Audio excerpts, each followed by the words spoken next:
بسم اللہ الرحمن الرحیم۔ شروع اللہ کے نام سے جو بڑا مہربان نہایت رحم والا ہے۔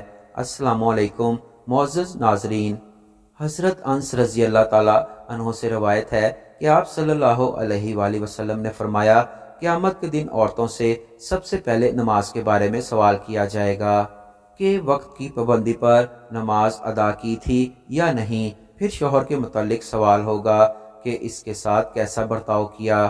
حضرت انس رضی اللہ تعالیٰ عنہ سے مروی ہے کہ آپ صلی اللہ علیہ وآلہ وسلم نے فرمایا، قیامت والے دن سب سے پہلے نماز کا حساب ہوگا۔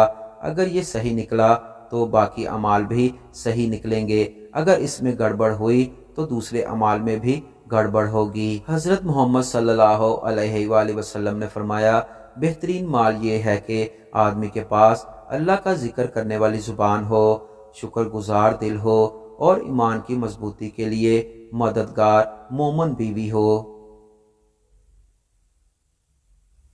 معزز ناظرین، اسلامی واقعات، اولیاء کرام کے واقعات اور احادیث سننے کے لیے اسلامک سٹوریز کو سبسکرائب کریں اور ساتھ لگے بیل آئیکن کو پریس کریں تاکہ آپ کو ہر ویڈیو کے نوٹیفیکیشن ملتے رہیں۔